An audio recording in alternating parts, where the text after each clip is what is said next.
Hey, everybody, and thanks for joining us here again on Expanded Perspectives with me, Cam Hale, and joining me, of course, as always, I've been traveling a lot here lately, Kyle Filson. How's it going, everybody? I had a wonderful weekend in San Antonio with my family. We went to SeaWorld, we went to Schlitterbahn, and we went to explore some caverns with the boys, and they really had a really good time. The favorite part was just mining for gems, which is probably the cheapest thing we did, yeah. Right, yeah. But the weather was nice. The temperature had come down. A cold front came through, and I don't think it got above like 83 degrees. It was awesome. Ooh, I love San Antonio, too. Good food. Yep, we're glad to be home, and schools is starting officially today. So. Today here in Texas. Everybody else that's there, I hope nobody had too much of a hard time. If they sent their little ones off for their first time to school, that can always be a little bit rough. It's always tough. It gets tough when you get older. My daughter started sophomore year in high school today, and I'd like to tell her happy birthday. Today's her birthday, so it's rough. I don't like it. I don't care about me getting older. I still like watching the kids grow up. It makes me sad. But anyway, we're going to shake this sadness off because Kyle, for those of you that don't know, is a very accomplished painter. And he paints all kinds of articles and all these things. And what was it? Bob Ross. Wasn't that the man that you wanted to model yourself after? And Kyle loves the land of happy little trees. What was the old German guy that used to go, fire it in? Remember? Oh, yeah, I remember that guy. William Alexander, was that his name? Yeah, because I think he had brushes. I think my grandmother had those brushes. Anyway, folks, I'm pulling your leg. Kyle is not a painter. He has no artistic bone in his body. But anyway, he's found somebody that painted somebody paint me one of your French girls. Kyle, tell them the story. Yeah, check this out. This comes from our friend Paul Seaburn over at the Mysterious Universe website. And it's about how a Yeti posed for a portrait by this Russian artist. Ooh, very nice. Now, it says you hear it all the time. If you don't have a photo or video of Sasquatch or something like that, well, then I guess it didn't happen. But maybe if he didn't get a painting or a drawing, it didn't happen in this case. It says a well-known artist in Russia, he didn't have a camera or a cell phone when he met a Yeti, but he did have a pencil and some birch bark. Now, he convinced the abominable snowman to sit down and pose, and he brought back an excellent drawing he made of this Yeti. Nice drawing. The creature even signed it. Wait, what? Oh, right? Come on.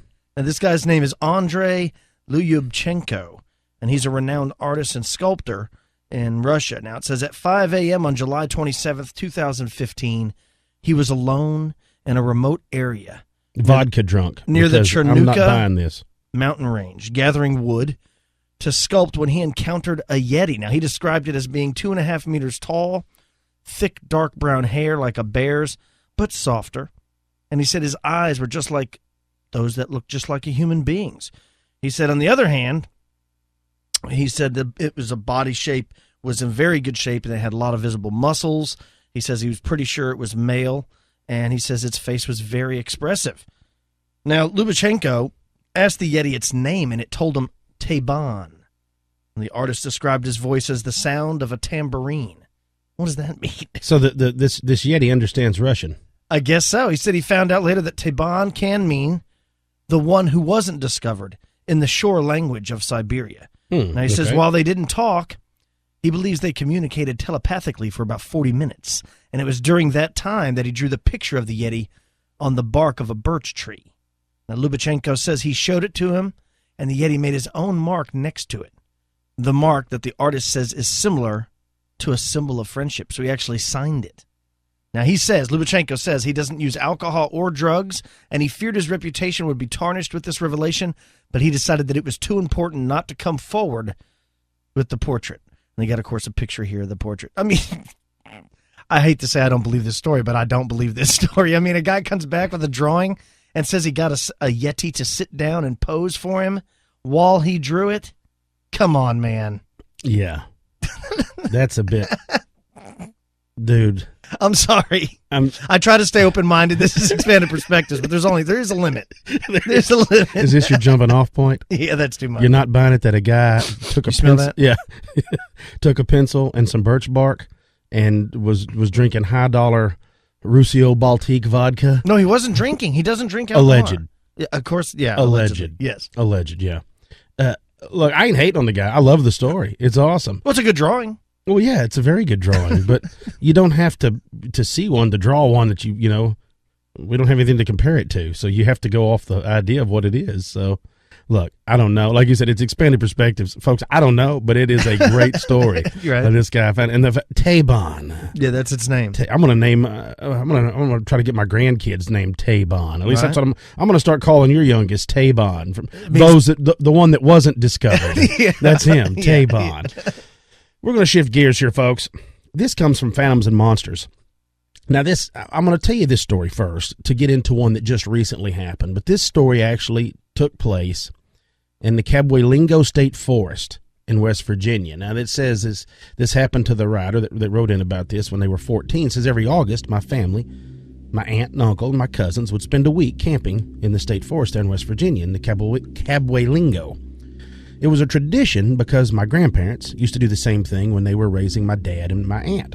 Except we were using campers. But back then we could take our bikes along and go all over the place. You know, typically, I guess, like kids would always do, like we would do. But he goes on to say, or the writer goes on to say, that in the summer of 91, my cousins, 2 boys, we were all within 3 years of age of each other, decided to go to an area we had never been before. I remembered seeing a trail sign that had Sleepy Hollow on it, so I suppose that was the name of the area. Most of the trail was along a small creek, and it was a very thick forest. It was around noontime, and it had been overcast all day. We were raised in a rural area, so our parents didn't worry too much about us exploring the park. There was a group of large rocks near the trail, so we decided to stop and take a look. We were just jabbering when we noticed a loud humming sound coming from above us. We looked up into the trees, and we were hit in the face with what I describe as a blast of energy. All I can remember is my cousins yelling at me because I had been knocked out. I asked them what happened, and they said they were knocked out as well. We started to get scared because everything around us seemed different than before, so we headed back to the campsite. And when we got back, my mom asked me, "Why didn't you come back for dinner?" I looked at my watch and it was gone. I hadn't even noticed. She told me it was just after 7 p.m. No wonder everything seemed strange out there on the trail. We must have been knocked out for about 6 hours. And my cousins and I were very tired, so much so that we headed to our bunks right after eating. I was exhausted, but I couldn't fall asleep. In the morning, I was feeling very sluggish. My cousins slept until 11 a.m., and later in the day, we decided to tell our parents what happened on the trail. To be honest, our parents thought we were playing a stunt on them by concocting this wild story about being knocked out for 6 hours by a blast of energy. I was very upset with them, especially my dad, because he never let me forget about it. To this day, he still thinks it was a made-up story. My cousins and I still talk about what happened that day. We all feel that we were possibly abducted because of some of the weird dreams each of us has had since. Now, in 2005, I was diagnosed with leukemia, though I'm now in remission. One of my cousins was recently diagnosed with Hodgkin's lymphoma, while my other cousin has suffered kidney disease for over 10 years. We had all been 100% healthy before the incident on the trail. Though we have never seen any scars or marks on our bodies, we truly feel we were physically and mentally violated by something. And Sam wrote that. Now, I tell you that story, folks, not just because of who we're going to be interviewing today and what we're actually talking about, but because this happened as recently as July 31st. The story says, "My name is Dee, and I really don't know how to describe what happened to me and 3 friends, but I'll try to do my best. We rented a cabin in the Cabwaylingo State Forest from Friday, July 31st through Sunday, August 2nd. Everything was fine during the weekend until Sunday morning, or should I say Sunday night. We had a cookout on Saturday night and invited a few people we met. There were no problems, no drugs, just wine and food. We were all feeling fine, but not drunk. The cookout wound down about 2 a.m. and we were in our beds by 3. We had to be up, packed, and gone by 11. We were planning on visiting friends before we made our way home. What happened next was totally bizarre. I remember waking up, then looking at my watch. It was 10:07, and it was dark. I looked at my friends, and all of them were sleeping, except Kay. She was sitting at the table and staring into the lantern, which was lit and sitting on the table. I jumped up and woke my friends. What the hell happened? My other friends, M and C, and the reason I'm using letters is because they didn't want all their names used, were just as surprised and confused as I. Kay didn't react to us, even after we tried to question her. She almost looked like she was in shock. It was very warm in the cabin, but her skin was cold like ice and pale. We started to pack up so we could leave as soon as possible. We were on the road and headed home by midnight. All of us felt confused.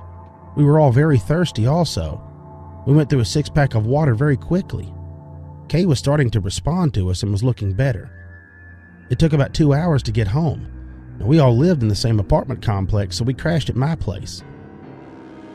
None of us were tired, since we apparently had slept all day Sunday. But we were still very confused about not waking either.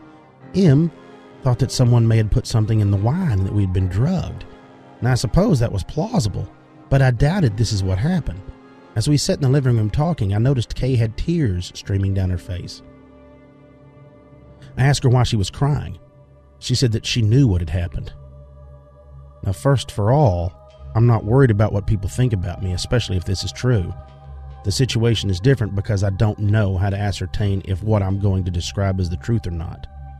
I'm going to briefly detail what Kay said occurred. She remembers waking in the cabin to get a drink. She didn't know what it was, but she quickly noticed that something was wrong. She was alone in the cabin. Then suddenly an intense, bright yellow light flooded the cabin. She can't move, but she can see what is happening. We were back in our beds, but they were now 3 tall, purple-gray colored beings standing in front of her. Kay said these beings were about 8 foot tall and very thin. They had very large, dark oval eyes and a ray or fin that ran from the top of their heads down the middle of their back, which tapered off midway, that made no sounds and moved in a robotic fashion. Kay didn't recall anything else, other than that these beings eventually dissipated one by one. She did say that she had a sharp pain between her breasts. She was unable to move, or she was able to move, so she went and sat down at the table, and that's where she remained until I had woken. What is that, Kyle? I have no idea. A crazy story, though. I enjoy it. I love the stories like this. I found all this because, like I said, it made me think about what we're fixing to discuss with Joshua. Yeah. Is these cross things, or are these things, are they fae? Are they alien? What are they? Are they the exact same thing? Yeah, or maybe they're just appearing to each person individually, separate in their own thing. Like, in other words, to people 100 years ago, maybe it would be the incubus or a succubus, and now it's an alien gray, or now it's or what used to be elves or gnomes is now an alien gray. You know, it's changed through the times, much like we talk about the shape of UFOs has changed throughout time. I don't know. And what is this thing? It said it had like a fin on its head? Yeah, something that runs like down it. Here's what's wild to me is, first of all, there was 4 of them. It only took 3. It left Kay there. Yeah. In the details from the 91 episode, it only took 3 of them. Right. What is all that about? You know what I mean? It's so strange. It's only taken the 3. The 4th was left behind. Why was she left behind? You always leave one to tell the story. Yeah, but you don't want that. You know, you never right. You never notice that. That's what's so crazy is they never, usually no one ever, you know, they wake up, they all have missing time. They don't know what happened, but she saw it, and it put her in such shock. What did they do to her?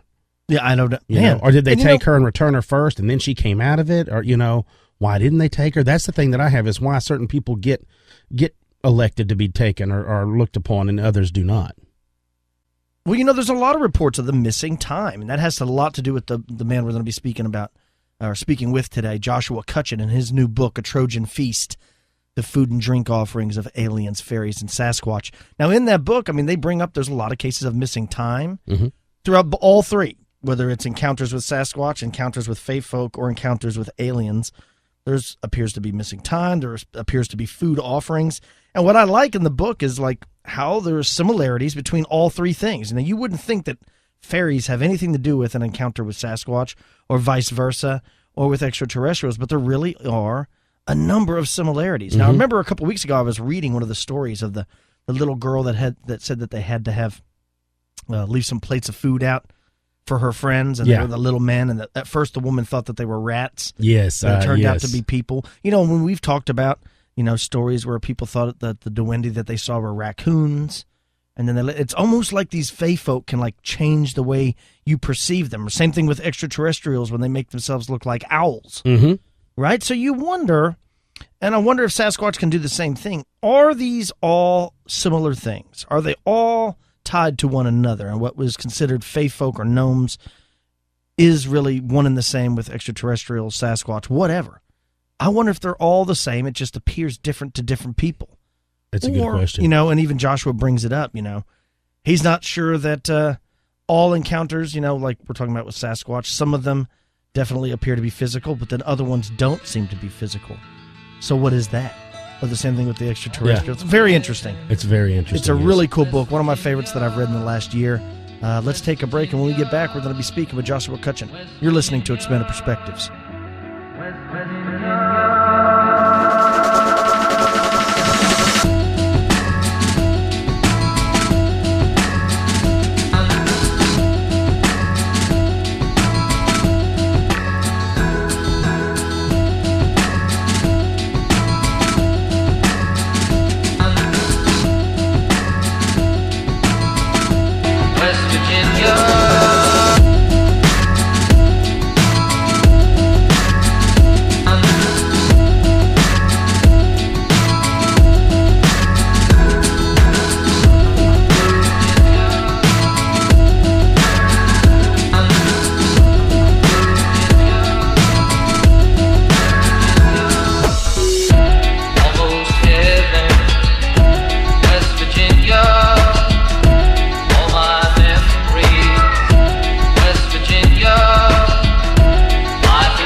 If you can hear a little bit of that thunder just rolled in, we got a good friend of ours on the line. We're fixing to do a little discussion on his new book, which is an awesome new book, right? A Trojan Feast, Mr. Joshua Cutchin. Joshua, how you doing, my friend? I'm doing great. It's a wonderful stormy night here in Georgia. I just saw some lightning, so you'll probably get some thunder in 3, 2. Of course, it doesn't show up when we want it to.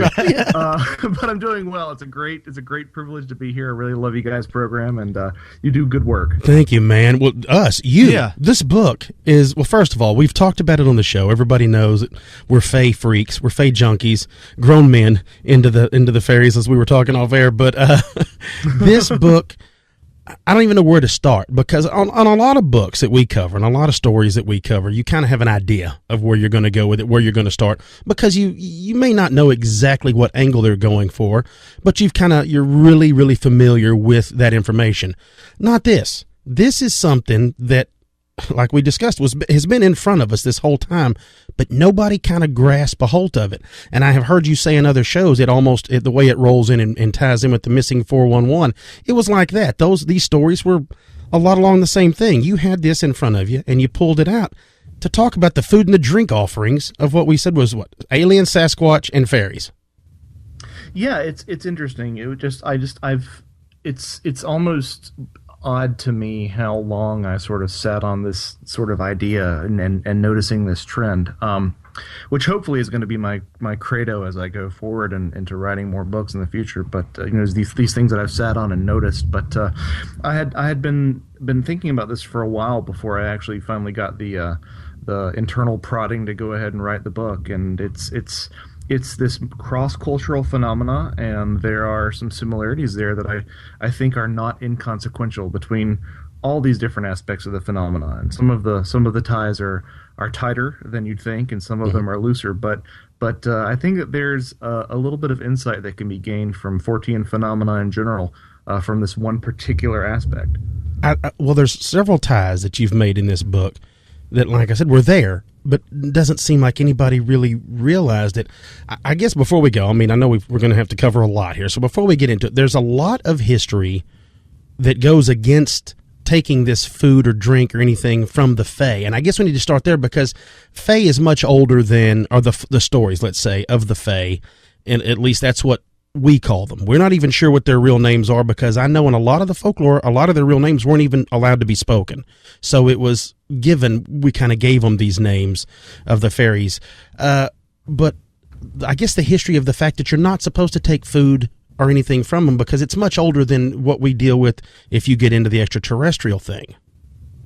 Right. I mean, and that's where a lot of my inspiration has come from. The work of, especially in particular, Jacques Vallée, who drew a lot of these parallels between fairy folk and modern UFO lore. Mm-hmm. The occupants that have been seen, the wee folk, the fair folk, the good folk, the gentry, elemental spirits that are tied to the very earth. Christian theology will tell you either that they were the angels, or the angels who were too bad for heaven and too good for hell and got shut out when the doors closed. But it's really tied more deeply into the idea of everything in nature having its own spirit, which dictate things like this wonderful thunderstorm, and really imbues all of that with its own character. And these are not, as we were speaking before the recording, these are not Tinkerbell. These are not tiny little things that tend to fly around. Some of them can be small, but some of them can be quite normal in terms of their height, and not always nice, and quite frequently not nice. Especially if you forget to leave out something for them to come in and bless your household. And by all means, if you ever ran into one of the Fae folk, if you were ever invited into a fairy mound, to a fairy party, or you were encountering a fairy walking along a deserted road at night, if you were offered something to eat or drink, you should not do so, because you'd be trapped with them forever.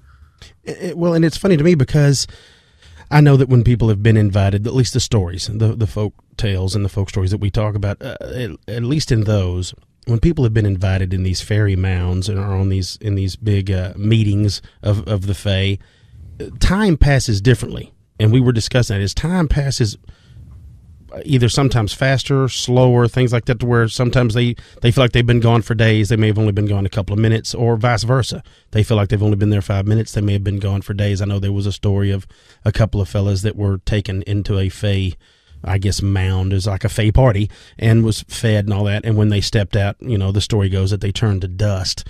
And it's strange because this time travel, these time slips and things that people encounter, it almost seems like that ties into some of this. Yeah, it really does. And it's interesting, you talk about the idea of being trapped forever, and does that really mean forever, or does that mean that practically forever for those of us who are on this side of the the ethereal barrier? If you go in and you have a drink with fairies and you think you're there for an hour and you've actually been in there 150 years, well, it might as well be forever for everybody that is out there who knows you. But yeah, it's a more exaggerated version of the sort of missing time that you find in UFO reports today. By and large, in UFO reports, you don't find people who think that they've spent hours and they've only spent minutes. You normally find people who think they've spent minutes and they've spent hours. In fairy folk lore, that's a much more loosey-goosey sort of metric. You have people who feel like they're experiencing short amounts of time and have actually experienced long amounts of time, and vice versa. In some ways, you could even interpret this as a motif that crosses over into Sasquatch lore. And I know that there are probably some people who've already put me into the spiritual Bigfoot camp. And while I'm sort of on the fence, I have to admit that there's a lot of parallels there. And you talk about people who feel like they've been staring at the Sasquatch in the woods for minutes, but they know it could have only been seconds. Well, is that maybe some sort of motif on missing time? There's some gentlemen who have a podcast who claim that their experience lasted 40 minutes, and it turns out it actually lasted 4 hours when seeing a Sasquatch. And these are on this particular broadcast, there's some folks who like to make fun of people who talk about the supernatural aspects of Bigfoot, and I'm sitting there going, guys, that's missing time right there. You got to admit that there's something not quite on the up and up about Bigfoot, and I don't know what that is. So, well, and just like that is, as people, you hear all these stories about when people aim a rifle or something, they can't seem to bring themselves to do it. So I don't know if that's part of a time dilation that they're having problems with, or if that's part of the fact that we're closer connected to these things as far as being maybe soul to soul than what we are, as like we've discussed, crossing sides, because we've discussed it in the past. We've discussed the use of psychedelic drugs from time to time on this show. And it's funny because when people talk about using dimethyltryptamine, the DMT, or they talk about taking certain psychedelics, they talk about seeing machine elves. And we've even discussed that. And it almost feels like if there's a cellophane around you and you kind of poke out of that cellophane for just a little while and you see things that you normally wouldn't.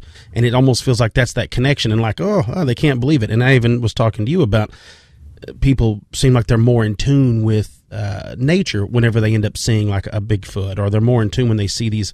And I don't mean that they see them and they become in tune. It seems like they are in tune or more almost in a meditative state when they do that. Did you see, or any of the research that you've done, does it seem like these, if these beings, let's say the fairies, without getting into the aliens, because we know in the extraterrestrial stuff, we already know how they can control you or what's said to be controlled. Did you find in any of your fairy studies that it seems like they had an ability to control the people they come in contact with prior to engaging them with food or drink? Well, you really hear about that a lot, and it's interesting that you mentioned these sort of parallels. I mean, there are people who have been encountered entities under the effects of DMT and have been given food as well. And I'm a big proponent of things sort of falling into this in between area. Well, it's not entirely this, it's not entirely this. Maybe if it's a mix of both. But as far as the good folk being able to exert their will upon others, I mean, that's a very common theme. Usually in the British Isles, being called pixie led, which again has those sort of missing 411 ties, where people are just find themselves going down a road that they have never gone down before because they feel drawn to go down it, and then they have their experience. Again, shades of the abduction narrative, where people tend to go down roads where they've never gone in their car and end up in an isolated stretch and are taken. So not only that, but there also is this curious phenomena where I find it hilarious that the food taboo exists, because most of us don't have to be told to not take food from strange humans, nonetheless strange little people that we meet in the forest. Good point. Aliens or Sasquatch, So I think that there's got to be some sort of influence upon one's consciousness, which again opens up this whole chestnut of the role that consciousness plays in this. And I tend to not stake my ground too firmly in any of these particular camps, but I will say that at the end of the day, once we boil all this down, consciousness is going to play a big role. I don't know what it is. I don't know how it interfaces. I think that there's an objective component, but I think that there's an extremely subjective component as well. I also want to say, there's a lot of similarities between the Fae folk and the stories and some of the things that David Paulides mentions in 411. It seems like a lot of people get in touch or actually see some of these fairies when they're in either boulder patches, berry patches, picking berries. It's bizarre, how many similarities there are. And even in his books, they talk about when they find some of these children, the children are kind of drowsy, or they might be running a fever, or there's inclement weather. It's really bizarre.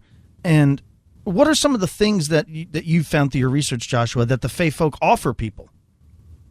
Well, it's interesting. If you have to sort of view this through not only a very critical lens in terms of categorization, but also through a historic lens. I mean, if you look at the offerings that would be expected to be given during medieval times, which is where the lion's share of fairy accounts come from, you wouldn't expect them to be giving water, because water just really wasn't that sanitary at the time. Ale and wine were the really preferred methods of hydrating yourself because of the fermentation process would actually kill a lot of that bacteria.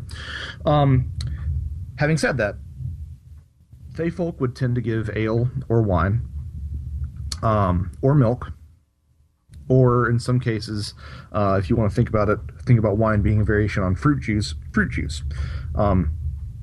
In the vast majority of all these subjects across all these alien and fairy lore, a vast majority of what is given is liquid, by maybe 60 to 40 in terms of liquid, 60% liquid versus 40% everything else.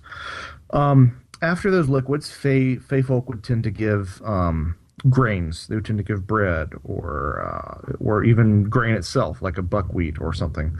And then after that, there's a pretty sharp decline in what they would offer. Modern day abduction reports, again, liquid. Contactee reports, liquid. Abduction reports tend to be bitter, uncomfortable, force-fed foods, or liquids rather, and contactee reports from the golden age of the contactees tend to be voluntarily consumed sweet fruit juices. And again, there's a sort of taper off with bread, and then abduction and contactee lore tend to elaborate on vegetables and fruits that are given. Again, this weird this weird vegetarian / vegan through line, which I address in the book. Yeah. As well as, of course, the things that you would expect with abduction reports, pills, it's something that's a very common thing as well. But across the board, with the exception of Sasquatch abduction tales, which we can address this, Sasquatch enters the conversation because of some similarities between the food taboo, but sort of over time exits the conversation because of the lack of consistency. But you hardly ever see fairies or aliens giving meat or giving candy, which I think is really interesting in the Western world, because you'd think that we are a really meat and candy obsessed culture. I know that I am. Yeah. So you'd think that that would be reflected, if this was a purely psychological phenomenon, that would be reflected more in the types of things that people are given. But, they're not. Yeah, but pancakes, right? Some of the aliens like to serve up pancakes. Yes, the pancakes. The poster child of the entire phenomenon, Joe Simonton. Yeah, could you tell our listeners about that? That's a great story. Right? It really is a great story. I'd love to, and it's so great because it seems so earnest. It's almost like this tale of Americana in some ways. A chicken farmer from Eagle River, Wisconsin, on April 18th, 1961, was making breakfast, and he hears this strange sound like radials on a wet pavement. He looks outside, and there's these inverted bowl shapes forming a saucer that has landed on his lawn. And there's some guy that he said looked like an Italian. Three Italian-looking guys, about 5 feet tall, and one of them was holding a this jug and was gesturing for what he thought was water. So I love the next line in his logic. He's like, well, if they are asking for water, I guess I better give them some water. Help them out. Yeah. Oh, you betcha. So he goes out there and he grabs the jug, and he comes back in and he fills the jug with water and returns and notices. It doesn't even seem like it was part of the original intent of these beings to give him this, but he notices that they're cooking pancakes, some alternately described as cookies, but these porous pancakes on this flameless griddle. And apparently they notice him being curious about it, and they offer him 4 of these things. And he takes them, and he shares them with Hynek. He shares them with Nightcap. He keeps one, and he gives one to a local judge. And he says that they taste awful. And when they're analyzed, they are determined to have completely mundane earthly ingredients, but they're completely tasteless. Now, I've heard a rumor since the book came out that supposedly there's a museum or like a glass display case in the cafeteria of Wright-Patterson Air Force Base, and supposedly one of these is on display there. I have no way of backing that up. Oh, I hope so. I hope so. It's right beside that little. It's right beside the mummy from the Roswell slides, I'm sure. Right. I love the story. Simply, the main reason why is because it's mundane, everyday things that's made up this pain. Because in my way of thinking, which is really, really off center, everybody knows that. But it would be something that would be a mundane thing, because if these beings are truly elementals and truly tied to this planet, the way that they're more in tune with it, they wouldn't have anything from space or any outlandish ingredients. They would just be good, down-home, wholesome ingredients. Because the thing that gets to me is this. In your story, or in your book, a lot of the stories they come across deal with farmers. And anytime you think of that, I always think of who is more in tune with the earth, who's more keeping up with the almanac, the weather, knowing when to plant. As close to the Fae as they themselves are would probably be a farmer. Absolutely. I mean, these were the people who were relying upon the generosity of the fairies back in medieval times, Mm-hmm. Yeah. It could be disastrous if a farmer were to forget to put out the proper offering for the fairies. They could blight their crops. They could steal the very essence of their harvest at a whim. That right there. That's what I want you to talk about. The fact that it's not just them giving us stuff, but the fact that we have to give them something. Mm-hmm. Yeah, it was interesting. Every fairy had its own sort of list of offerings that it would prefer. And it was, the certain Russian house fairies would have to have this, and certain Italian fairies would literally want some macaroni, and certain pixies would prefer warm milk or something along those lines. And these were things that you would leave out at night. And once you return the next day, if you were to see that it was still there, it wasn't that they didn't take it. It was that they came in and actually took the essence, the foison of the food, of the fairy food. And I as I've said a couple of times on different in different conversations that I've had, my inherently skeptical side has to go, well, of course that's the excuse, because the food's still there. You say, oh, well, they did, they came along and they didn't take the offering, but they took the essence of the offering, so we'll pour it out. But the interesting thing to me is that once the essence was taken from these foods, it was not fit for consumption by any living being. And there are plenty of anecdotes of cats and dogs who eat meat that has been deprived of its foison, its essence, by the fairies, and end up getting sick. And I can't help but see a parallel between that and a lot of livestock mutilation cases. Where scavengers will actually deliberately avoid mutilated cattle. Well, and then when you talk about the foison in the book, it instantly made me think of what Kyle had brought up too. But I had thought about it while reading the book. Is that why the children come out feeling groggy? Are they stealing some of the foison, the essence, from those children? Is that what they're using us for? Is they're using us for a little bit of stealing our power? And it's the fact that when these older people go missing, they can't survive that, the rigors of going back and forth, crossing that line into that other reality and having that done to them and then being returned, as compared to, the younger people may be able to survive that. That's a fantastic idea. It really is. And you think, it really dovetails quite nicely with a lot of things that you hear, because you hear people talking about aliens and Sasquatch and whatnot taking people for food purposes, and I'm sort of I'm on the fence on it, sort of dubious overall about that. But it also dovetails nicely with this, like, you keep on hearing them talking about men in black or black-eyed children feeding on our fear. Well, what does that really mean? Well, maybe that means some sort of variation on foison. So I think you're definitely onto something like that, and I would put that in writing ASAP before I steal it. Yeah, and one of the interesting thing is the stories of the men in black that they think I've read something about them offering them Jello and stuff, and they didn't really know how to eat it and stuff. So I think those you throw them a curveball with the food and things. It's really remarkable. And you briefly talk in the book about Sasquatch and stuff, and I know Cam has brought up the case of Albert Osman, and when he was kidnapped and abducted by these Sasquatch. Could you tell the listeners a little bit about that?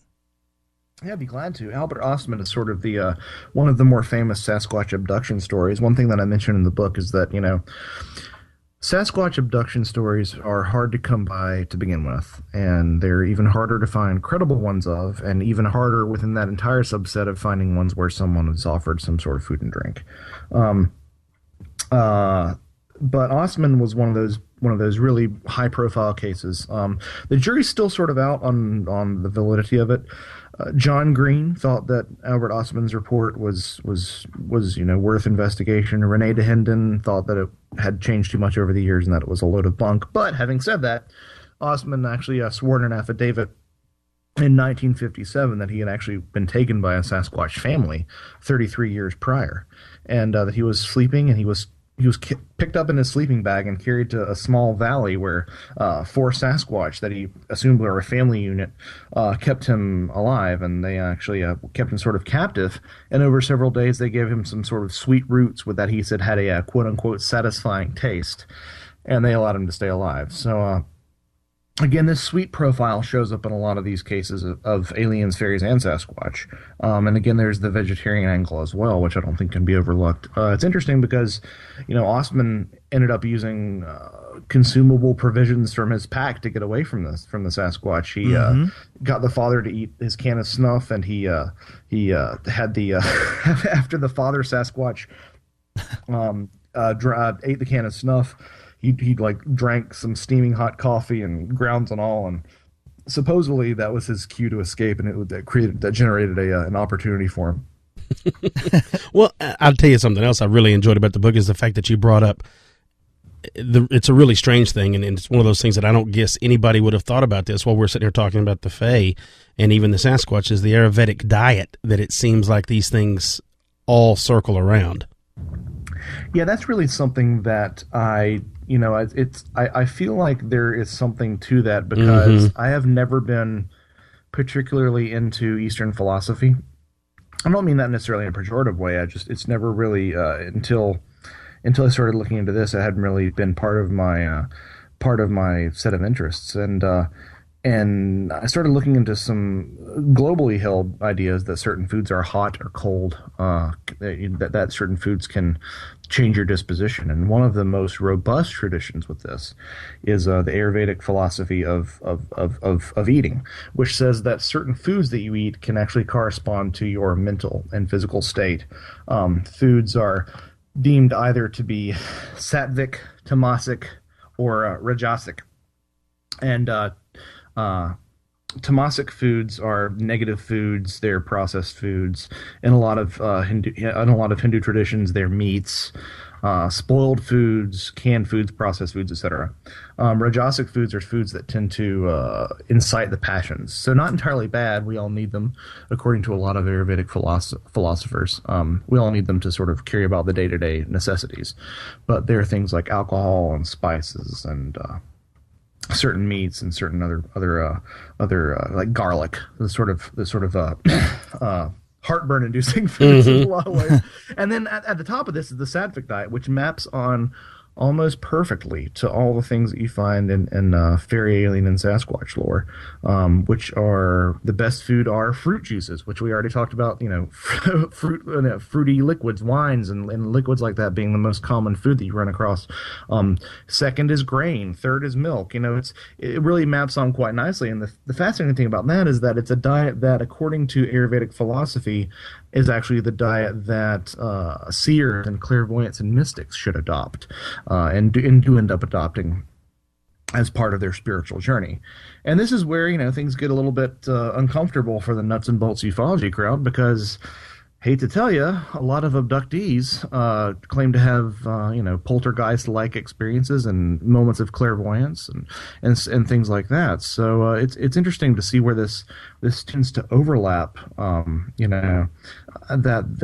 there seems to be a very spiritual component to all this. Again, I'm not sold on that fact, but you got to acknowledge it's an interesting coincidence. Well, and then you talk about what they believe that the seers, the people that can have these extra sensory perceptive powers, should adopt a certain diet. It's funny that it kind of ties hand in hand with what's been given. But now you've touched on the UFO angle, so we're going to have to get into it now. Now you brought up, we're going to have to get into the fact of just how, first of all, let everybody know there's a percentage that you give of that the majority is of fluid. Now, it's not necessarily given nicely, like we like to believe the Fae. Most of the time it's forced, but it almost seems like it's, after about 1960, it took a nasty turn, and they got tired of us messing around and got tired of wanting to give out hugs after the flower power, and they decided they were just going to go ahead and mainline the juice to us then. Yeah, no, absolutely, and it's. I feel like a lot of things got worse after the '60s, but music. Okay, yeah, fair enough. But it's interesting because it's this sort of, I've talked about this before, this recontextualization. Things in this phenomena tend to be what we expect them to be, and a lot of the people who report being an abductee reports have often been had a tube shoved down their throat and liquid pumped into their stomach, or have been given a ball gag with some liquid given to them forcibly. And again, you can look at injections as sort of a variation on this. There's a substance that is going into your body.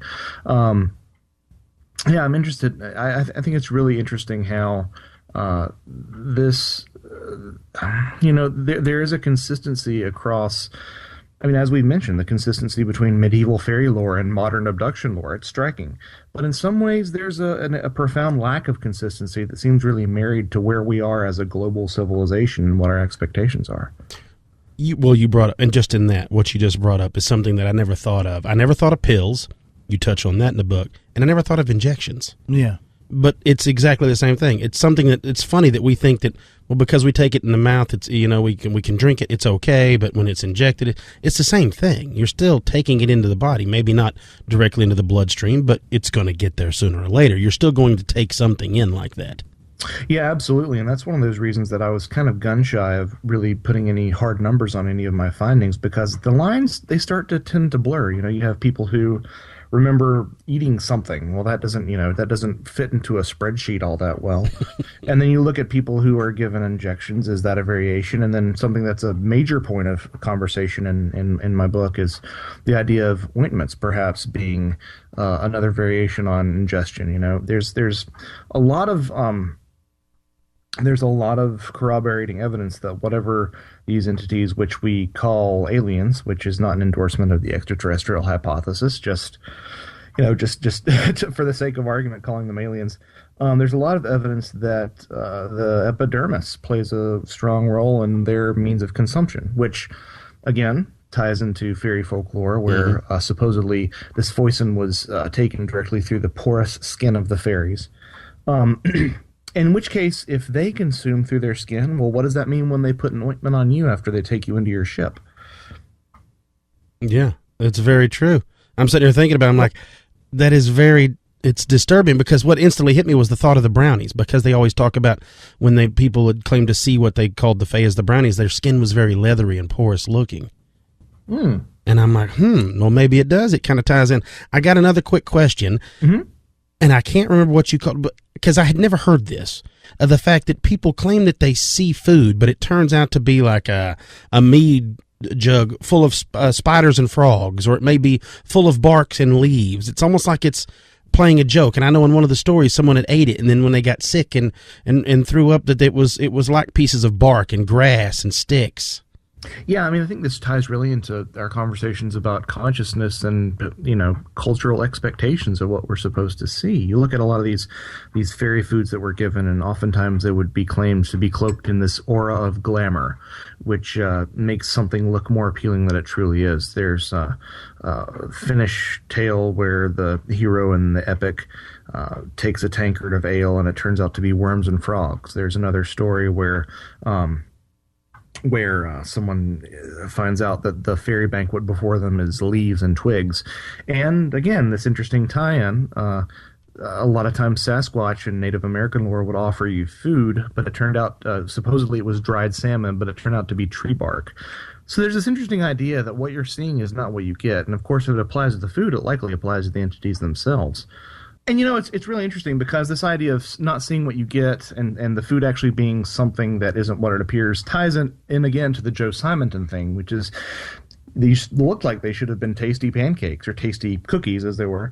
And he said that they tasted like nothing. So one wonders if they, not that they were really something else cloaked to be buckwheat pancakes like they turned out to be from the analysis, but rather that, it's this idea of this food having no real substance to it, having no real foison or essence in it. Yeah, and you even bring up the ointment and rubbing of tree sap on people's eyes gives them some kind of ability to see through the veil. Can you describe that?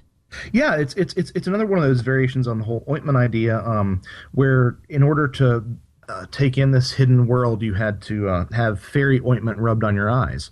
There are quite a few stories where a fairy would either reward or punish, depending on the interactions in the story, someone by putting ointment on their eyes and allowing them to see the hidden world. Another interesting parallel with Sasquatch. In some Native American lore, the Tsanoqua would actually trap young children, grab them, and slap tree gum on their eyes, the gum from a tree. And that's something that supposedly happened in the tale of Seraphine Long, which is actually much older than the Albert Osman story. She was a Native American girl who said that she had been held prisoner by a large hairy hominid, and every time it would take her to its cave, it would slap tree gum on her eyes, and eventually she got pregnant from this thing, supposedly, and begged to be taken back to her village, and it slapped tree gum on her eyes again and brought her back. So these interesting ideas of ointment and somehow needing to have your eyes concealed with this special medicine to reveal the hidden world is another through line through all this. That's incredible. I do like how in the book you bring up the fact, and I never really realized it until you wrote this, is that like the earlier cases of the contactees from like, the Betty and Barney Hill cases, they were almost offered these things generously. Like, please, would you like to have a drink? Would you like to have some of this? And then it was forced on them closer to modern day abductees. And it doesn't seem to be the same case in the fairy realm. It still seems like, and I'm going to have to be honest, if I'm bebopping around in the woods and I come across a couple of gnomes or some fairies and they invite me to a fairy party, it's going to be really hard for me to turn that down. Oh, for real. Right? I mean, I don't want to be a party pooper. I'm going to be like, man, all right. Especially if you catch Kyle about 6 beers in, he's going to be like, hell then it's impossible. It's Frank the Tank. You're going to get Frank the Tank at the party. Frank the Tank. And he's going to be ready to rock with the Fae folk. I'm just being honest. It's going to be hard to turn down some fairy meat or some bread or a little cupcake. I'd be like, all right. A fairy edible. It's interesting that you mentioned that because, there's what was her name? There was a young lady who ate some bread. Her Anne Jeffries, that was a famous fairy contactee person. In 1645, she claimed to have a relationship with the fairies, and they would give her bread to eat. And supposedly she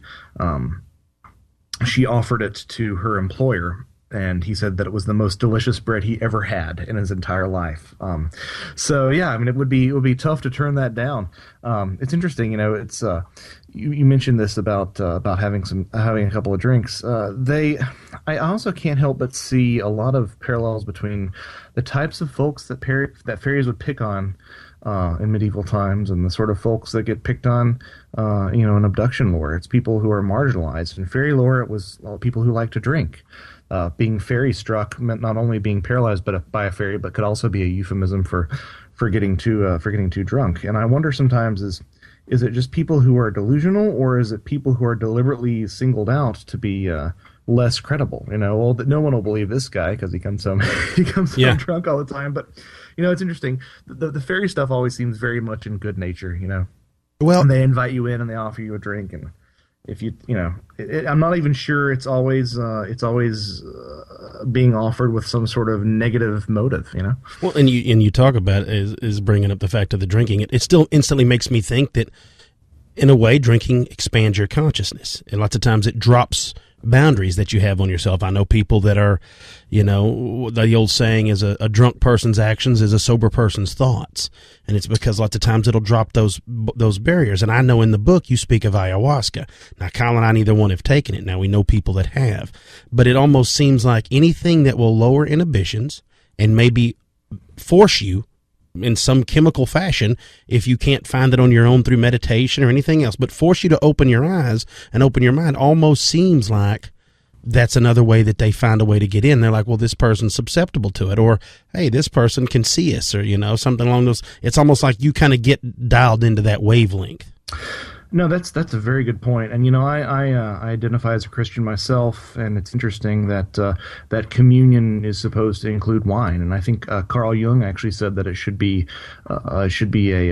completely outlawed in Christianity to ever consume anything other than wine, because that was part of the experience. Being drawn closer to God was the sort of quasi-entheogenic aspects of alcohol. I do say quasi because it's nothing near like the experiences that you hear with ayahuasca, where people are literally transported to different realms where they encounter different beings who tend to know everything about their lives. It's interesting. I did have the pleasure of speaking with a gentleman from Ireland who made regular trips to Cusco and for ayahuasca sessions. And he said that there was one session where he was actually asked to a party to go have a drink with an elf. And his supervising shaman just flipped his lid and ran out and rescued him before he was about to go through the door that appeared in the ground while under ayahuasca. And his shaman came and got him. So, again, I don't. It's funny because if you ate fairy food and didn't come back, I don't think we'd have any stories whatsoever. So I don't think that's necessarily a one-to-one truth, as it were. I think that there's something, maybe it means that you're changed forever or something, but there's something there. Well, and I like the fact that even in wrapping up and things that you discuss and tying up loose ends in the book and things, it still seems to be, and you keep bringing it up now, is there's something that's tied to consciousness. And it seems to be people are tired of hearing this, and I know because I've talked about it on the show a few times. But I've done the float tanks, the where you get into the float tank, when you're in total darkness and all this and total suspended. And when I got out of the tank several times, you get out of the tank, you forget things like you're in a haze. It literally took me 15 or 20 minutes to realize that I was physically out of the tank, that I wasn't just imagining it. And it was a very strange thing for me, and I can't really equate it to anything else. No kind of, no drugs, no alcohol, no meditation, no anything. It was completely different. And that just keeps running through my head every time when I think about them finding these people, that have claimed that they've been around the Fae. It's almost like you've been physically taken somewhere else, but not just that, like, if you want to believe that your soul resides in your body, or if it comes from whatever it is, your essence, whatever it is, almost like it all goes with you in this other place and scrambles you up for a second. Like you're not attuned to it. And we've even discussed off air, we were talking about the calcification of the pineal gland that may be thousands of years ago, thousands of whatever you want to say, millennia ago, we weren't this way. That was actually part of our everyday life, this interaction with these people and these beings, and maybe, as time went on. And interaction with nature. Yeah. Exactly. And our food and our evolution, whatever it was, has caused us to lose that contact. Kyle and I have talked several times about the black-eyed children on this show, and the fact that I even brought up, and me and him laughed about it, could they be the evil side of the Fae? And they used to come dressed as people back in the past, because that's how they related to them. And now, like I said, if they come as children now, you don't think anything of it. How many times have you walked past a young person with a hoodie and a headphones on, and they go right by you on the street, and you never look at their eyes? You don't know. Maybe they're Fae. That's what that is. It's a black-eyed kid is part of a lineage of Fae, and this is how they're relating to us now. The same as the Greys or something. It's just how this whole thing evolves seems to be around our consciousness, almost like we project it upon ourselves. Completely. I mean, you couldn't have put it better. I couldn't have put it better myself, rather. I feel like we definitely have erected walls around ourselves. I think there are a lot of things that contribute to this. I think calcification of the pineal gland is part of it. I think, the fact that it doesn't take us any amount of time to travel anywhere. We don't spend time traveling in the wilderness anymore. We're not walking along secluded country lanes, and we're not in a horse and buggy anymore. We don't spend time in those wild areas. We don't spend time as tribes or family anymore. Oh, yeah. The interlacing. We have all this social media, but we're not social animals anymore. Yeah, no, that's something that I've chosen to be a Luddite myself. I still do not have a smartphone. I've holding out with the flip phone. Yeah, I still rocking the flip phone, partially because I realize that I will be that person who has their face buried in their phone. But I think we're continuing to go this route, of continuing to wall ourselves off. I think that the fact that we don't have the second sleep, like the I believe it was the Weir studies who were talking about, people waking up in the middle of the night and actually having time in the middle of the night to be awake and to meditate and to contemplate. I think that's a part of it. I think a part of it is also the fact that we are surrounded by this invisible network of electricity and Wi-Fi. I think all of these things have contributed to us not seeing these things. And you think about where people do see these things nowadays. They're always on the margins. They're in old abandoned haunted buildings. They're always in the wilderness, a lonely road where they're abducted. And I think that there's something quite compelling about that. I think that there's something very important in that we are not paying attention to. No, I think you're exactly right. Now, Joshua, where can people find the book, and what are your future plans? What else you got going on? Well, they can find the book. It's available from Amazon and Barnes & Noble. I have a website set up called joshuacutchin.com. Appropriately enough. I try to blog there about once a week, different thoughts that are roaming through my head.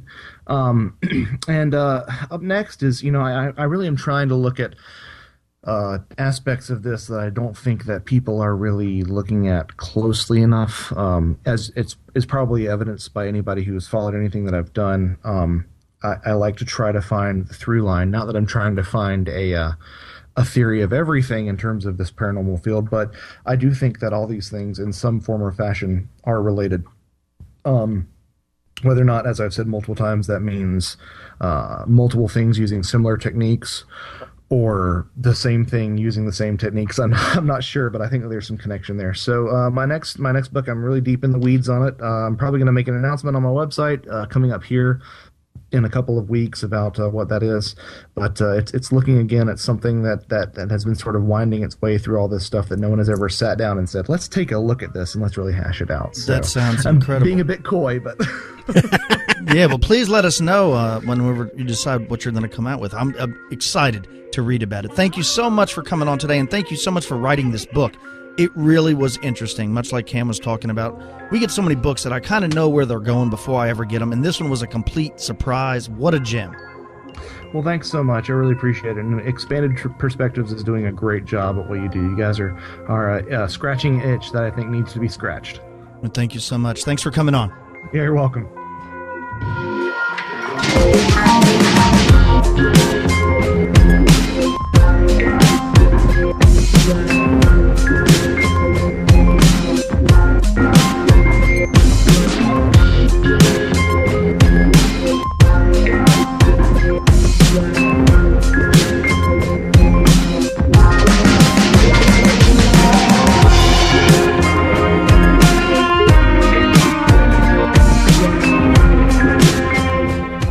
The fourth annual Paradigm Symposium will again be bridging the gap in Minneapolis, Minnesota, this October 1st through the 4th. The Paradigm Symposiums were founded and exist to present you, year after year, with the very best thinkers in their fields. From ancient cosmology to ancient aliens, archaeology to esoterics, alternative history to the sciences that illuminate our understanding of who we are and why we're here. Randall Carlson, Richard Dolan, Peter Robbins, Rita Louise, John Ward, Micah Hanks, and Barry Fitzgerald, along with several other phenomenal names in their fields, will be presenting at the Paradigm Symposium 2015, held at the Crowne Plaza Hotel, Mall of America in Minneapolis, Minnesota. Get your tickets now for what will be another amazing, inspiring Paradigm Symposium. For tickets, go to ParadigmSymposium.com or call 651-468-8115. Come to think, leave inspired.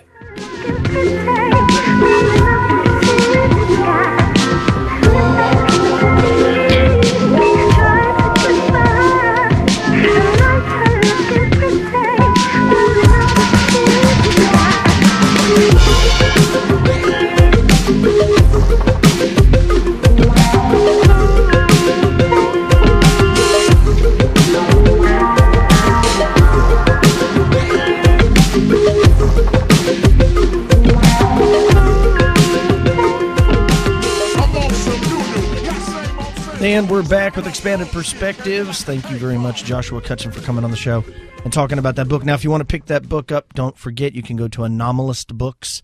I'll put links to it in the show notes, and you can get it there. It's a very interesting read. I suggest you pick it up. Cam, what are your thoughts?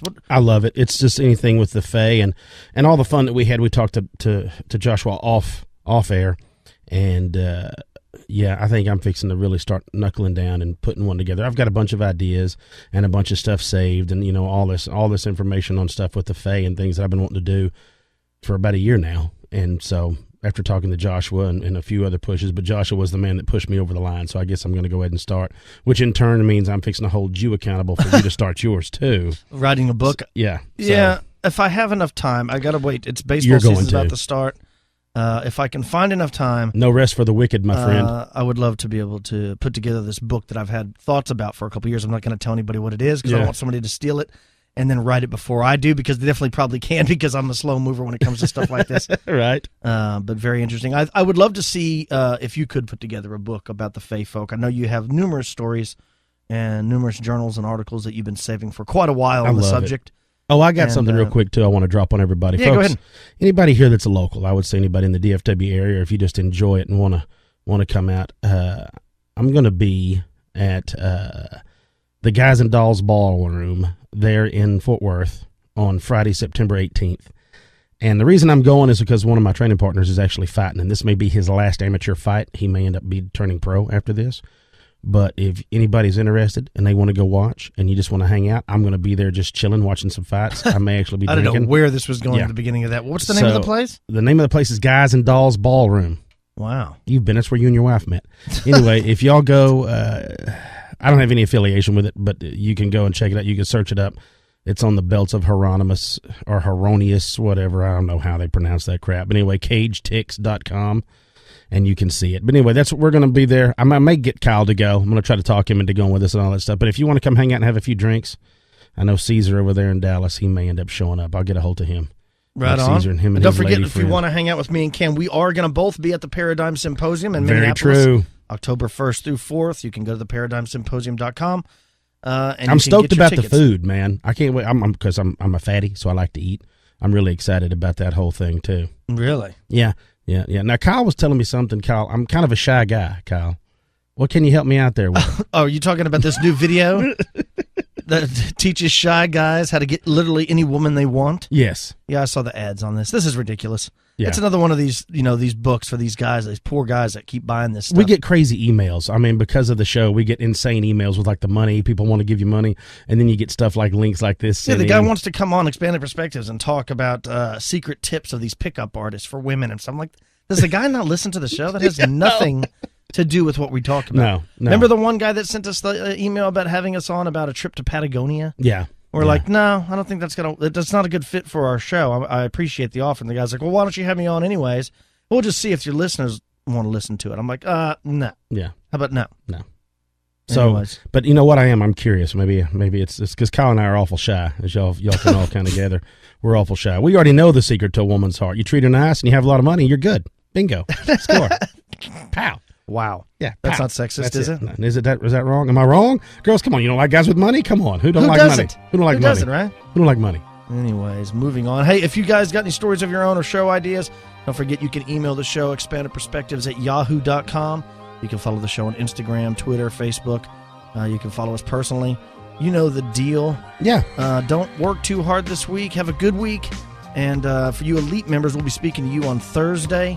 For everybody else, we'll speak to you next Monday. Take care. Peace.